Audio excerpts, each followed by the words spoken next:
Hello and welcome to episode 95, Afghanistan's Crossroads, Navigating the Taliban Rule, Neighbor Relations, and Global Interest. Before on this podcast, we have discussed several aspects of the ongoing conflicts, especially Afghanistan, but really never dissected the relation of this country with its neighbors, the kind of impact it will have on the global scale. We have just looked at Afghanistan from a geopolitical point of view and how it generally affects some of the NATO nations or some of the countries which are in the Middle East side. So, to take a deep dive into this topic without any delay, I would like to welcome Sadiq Amini. Hi, Sadiq. Welcome to the Hi, podcast. hi, Omkar. Good to be with you. Thank you very much. Great to have you on the podcast and thank you for your precious time. So, yeah, before we start taking a deep dive into this episode, can you give us a brief about yourself, basically, how you kickstarted your journey in this sector, then how you became an expert in what you're doing at the moment? Well, thank you very much, Omkar. Well, I am from Afghanistan. I was born and raised in Afghanistan. After high school, I got a Indian Council for Cultural Relations (ICCR) scholarship from Indian government, and I went to India, Bangalore city, and for 3 years I studied political science, economics, and history. In India, I went back to Afghanistan. I worked in the election commission, and then I got a Fulbright scholarship, and I came to the United States, and I got my master's degree in diplomacy and international security. And I went back to Afghanistan. I worked with the U.S. government in Afghanistan on political issues. And so that's how I got involved with the situation in Afghanistan at the strategic level. And since evacuation in 2021, being in Washington, D.C., I've been involved in various think tanks and policy discussions revolving around Afghanistan, where after 3 years, we have come to this realization that the Taliban regime is not the Taliban as they had presented themselves to the international community, that there are no hopes of any sort of negotiation or negotiated settlement that would come about by engaging the Taliban.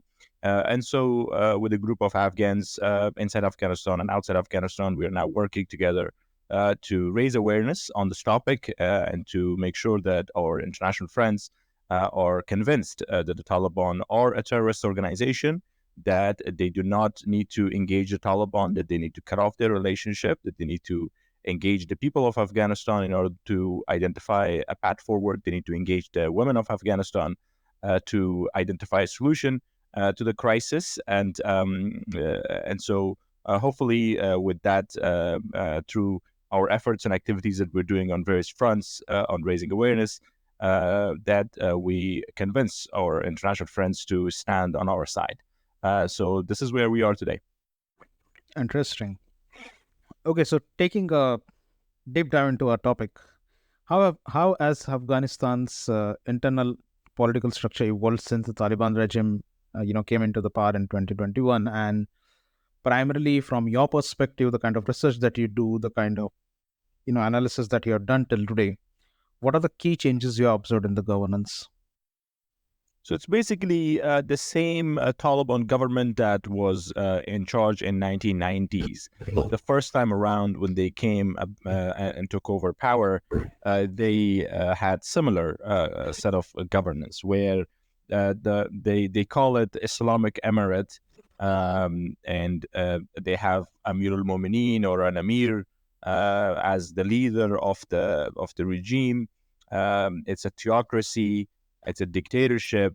It's a one-man show where one person is in charge of the whole system, and he issues fatwas, he issues decrees and orders and instructions, and every follower and member of the group has to follow it. Every citizen, or they're not considered citizens; they're considered subjects, more like monarchy, and much more strict and worse than that, much more repressive than monarchy. And nobody has any right whatsoever to raise their voices or criticize this regime, this leadership, this group. Nobody has any right whatsoever And so anybody who is working with the Taliban or part of the Taliban members or groups, they have to pledge allegiance to this leader, that this leader is a representative of God on earth, that they will obey his orders to their death. And that's how they have trained suicide bombers and suicide attackers, and they've used it in the past 20 years. Their previous regime also in the past 20 years against the coalition forces, against Afghan forces, against Afghan people. And also right now, given the fact that they've taken charge, they have those suicide attackers as brigades, part of their security forces, part of the formalized structures of the forces. They have suicide brigades. And so that shows the type of structure and that type of governance that they have. They have denied the basic rights to the Afghan people, particularly Afghan women and girls. Nobody has the right to vote. Nobody has the right to criticize. Nobody has the right, the freedom of expression. There is no free media. There is no free economy. They extort money from people. They enforce all sorts of strict rules against the people of Afghanistan, and there's nobody to question them or to keep them accountable. This is the type of governance that they have. Interesting. And proceeding ahead with the further aspect of, generally the social aspects of women and related stuff. So, what is the current state of human rights in Afghanistan, particularly with respect to women, minorities, and the freedom of the press under Taliban rule? Unfortunately, there is no human rights recognized by the Taliban. The Taliban does not consider anybody who is not part of their group as human beings, who should have equal rights as themselves. They, and through their extreme ideology that they have, they believe that anybody who is a Taliban is their families, their relatives are safe, secure, and they can have all the benefits, all the state institutions, the state structure, the power, the resources, everything needs to be in their disposal. And anybody who is outside of the Taliban group, whoever they are, it's more than 40 million Afghans, they are considered to be less of a human being, or less of a people, less of a person, less of a dignity, less of rights than their own members. This is their view towards their own Afghan Muslim brothers and sisters, their approach. So you can imagine how they perceive other countries, other religions, other nationalities, how they perceive others. They do not consider anybody to be worthy of living and life. And they're ruling through force and power over this 40 million population. If they get their hands on more power and become more powerful, if they see it upon themselves that they can do it, they will export this ideology throughout the region and throughout the world, and force everybody to believe like them and pledge allegiance to their leader and follow their strict draconian laws. So coming back to what type of rights people have in the society, I mean, only men are able to get out of their houses to at least go do some business or work, and that's it. And even them, even the men, they're constantly being beaten by the Taliban fighters whenever they get their hands on. They do not allow them to operate properly. They force them to have beards. They force them to disperse. They do not allow them to gather in communities and parties and gatherings, social gatherings. They do not allow them to go to picnic. So all sorts of restrictions upon men coming together in whatever settings. That's for men. That nobody, of course, has the right to criticize, and if anybody criticizes Taliban members or Taliban fighters, they automatically shoot them and kill them or imprison them and torture them. And for women, they do not have any right to get out of their houses. They do not have the right to education. They do not have the right to university. They do not have the right to work. They do not have the right to even travel outside of Afghanistan to escape the Taliban terror. Because according to the Taliban rules, they need to have somebody accompanied with them as mahram to get out of Afghanistan. And it's not possible for a lot of Afghan women who have lost their husbands and family members during the conflict. that was happening, and they're alone with their children, and they cannot get out of their houses to make a living. So what are they going to do? Starve to death in their houses? I think that's what the Taliban want. They basically want the women to be wiped out of the society by imprisoning them in their houses. That's the social situation for Afghan men and women. Interesting.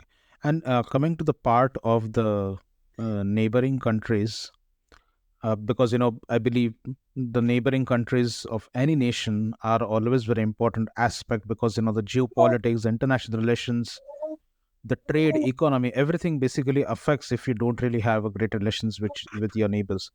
So how have neighboring countries like India, Pakistan, Iran, and China especially adjusted their foreign policies to engage with Afghanistan under the Taliban control? Because previously it was fine, it was not completely Taliban rule, but now what is the situation, and what do you think has been the impact of this nation's foreign policy on Afghanistan? Well, unfortunately, the Taliban as a group, the previous time also, when they came and took power, they were supported by elements in Pakistan. They were supported by elements in Iran. They were supported by elements in Russia and elements in China.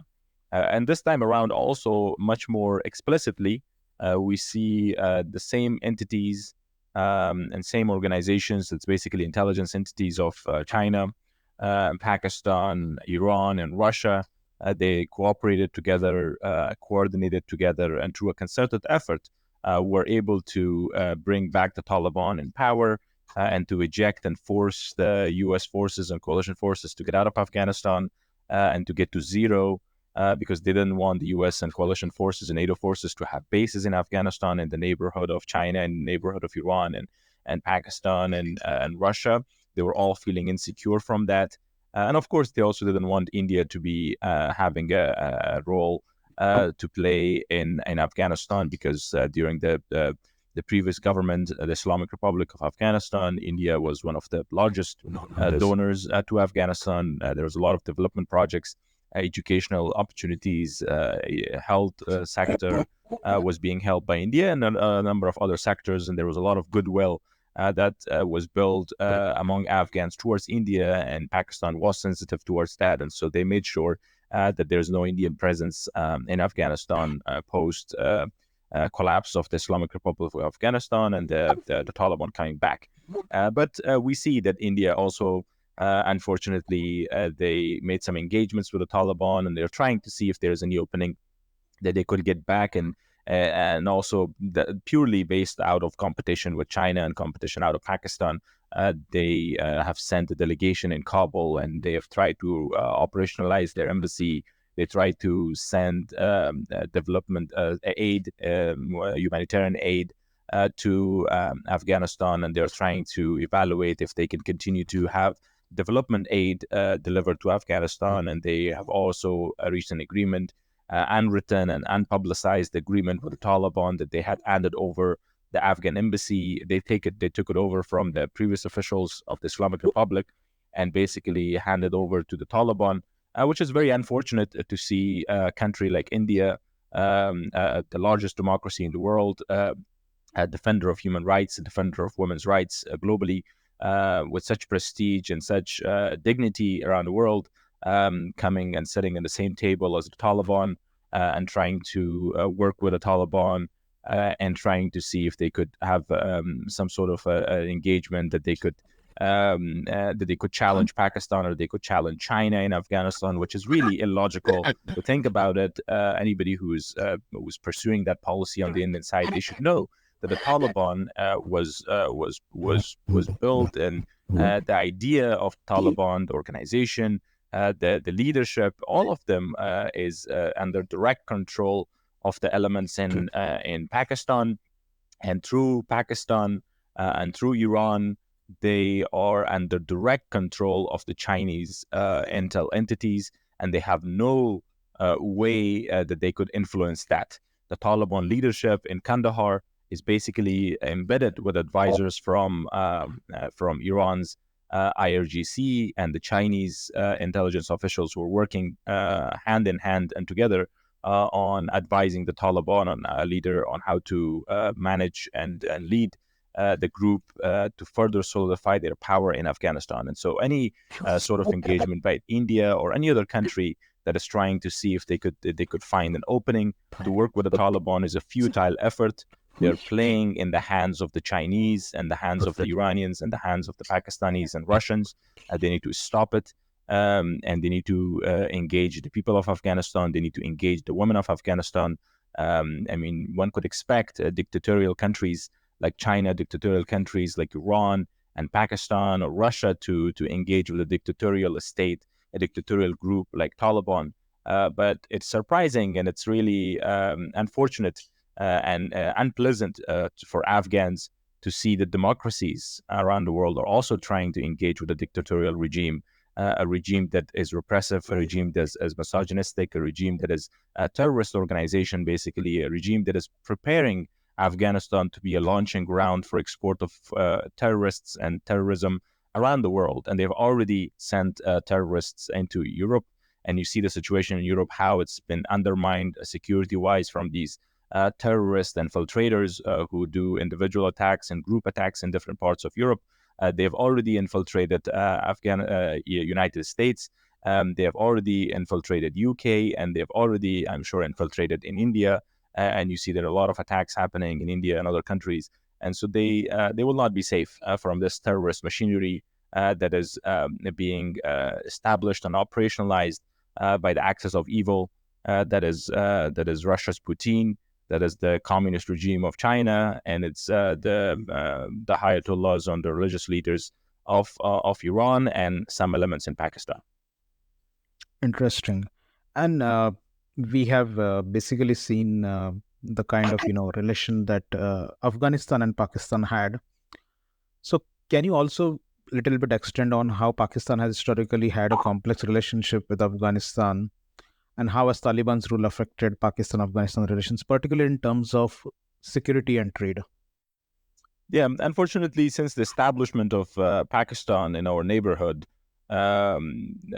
Afghanistan was one of the first countries, or one of the few countries in the world that we did not vote for Pakistan to be a member of the United Nations, because we have a land dispute with Pakistan that is before Pakistan being established.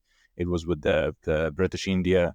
And so with the creation of Pakistan, that issue was not resolved in the way it was done on the Pakistani side, the way they managed a referendum and getting the perspective of the people on what they want to do was not acceptable to the Afghanistan leadership. And since then, we have a dispute an issue that we have to work and resolve at some point.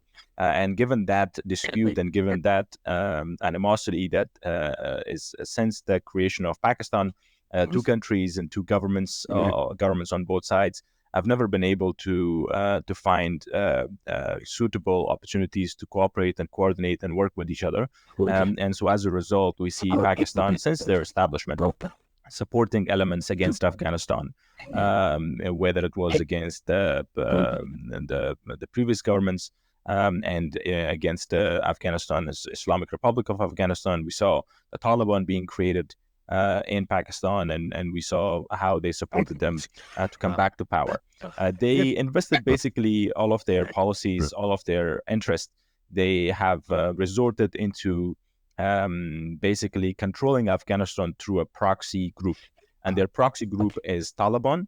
Of course, they have other proxy groups that they may have as a backup to undermine or to make sure that Taliban fall in line, or to and undermine the security of other countries like ISIS-K or Daesh, as we call it. But the Taliban is the main proxy group, and through them, they want to rule over Afghanistan and to continue to have a hold on Afghanistan until, they basically want any government in Afghanistan to be friendly towards them, that they should not raise the issue of the land dispute or other disputes that we have.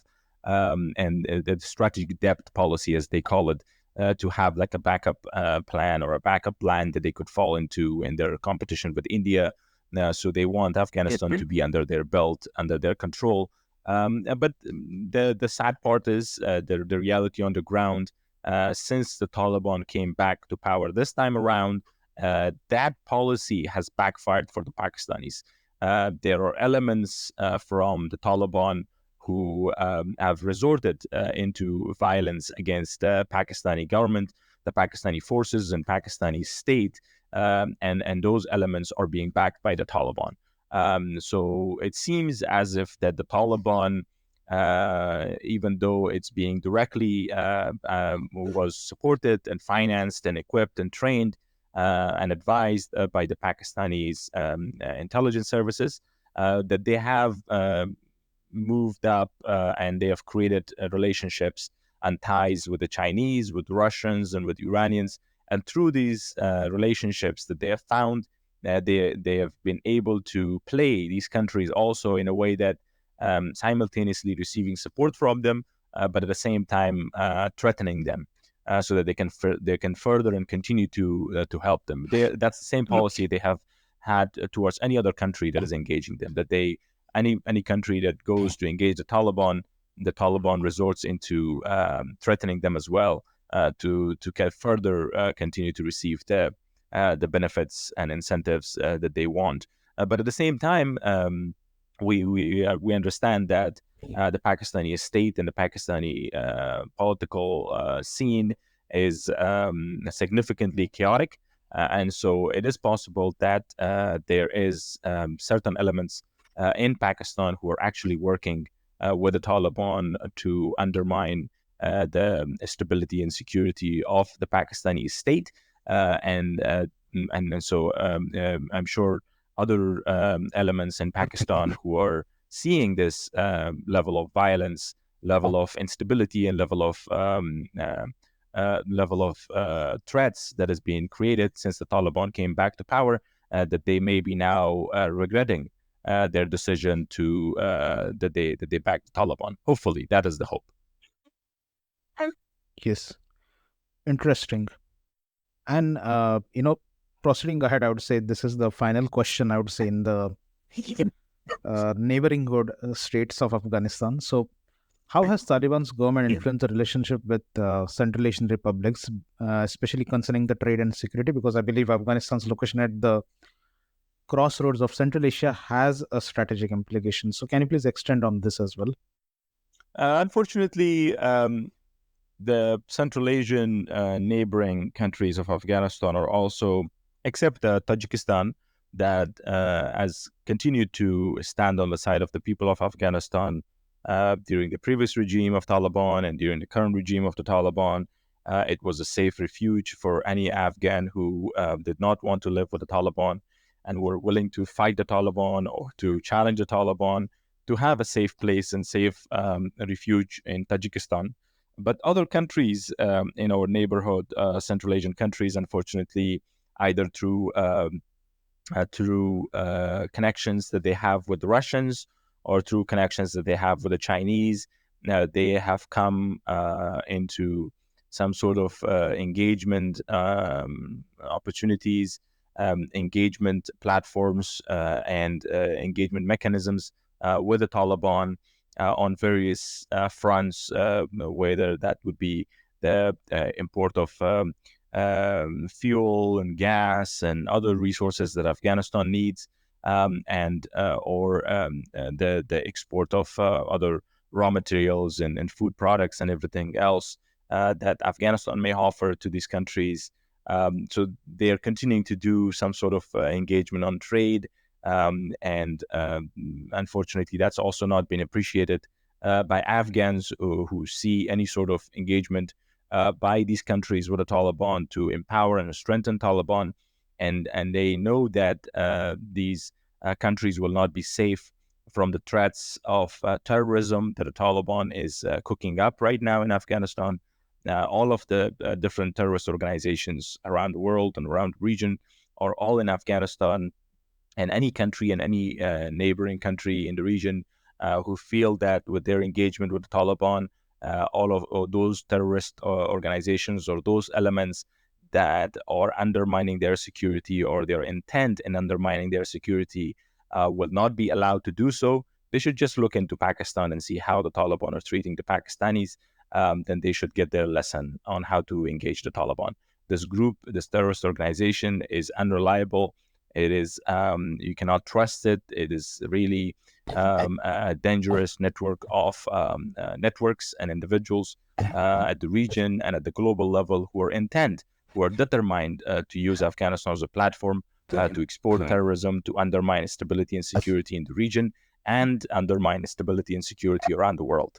And so any country in the neighborhood, whether it's Central Asian countries and others, and countries around the world who are engaging the Taliban, are basically falling into the trap of facilitating the rise of a terrorist organization, a terrorist state that will come and hurt them eventually, as they did the previous time. We saw what happened when the Taliban were in charge the previous time, and how they exported terrorism globally. Interesting. So yeah, I believe things that you have mentioned at the moment, every action has an equal and opposite reaction. That's what I would like to mention over here. And we'll be, of course, discussing the future parts as well of how this is affecting the Western powers and what has been the take of other, extremist organizations on the current situations. But for now, we'll be ending this episode over here and continuing the conversation in the part 2 of this episode. So everyone who is listening to this episode or will be might be skipping this episode and try to listen to the next one, I kindly request you to first listen to episode 95, because then only you can very well connect with our conversation in episode 96. Thank you very much.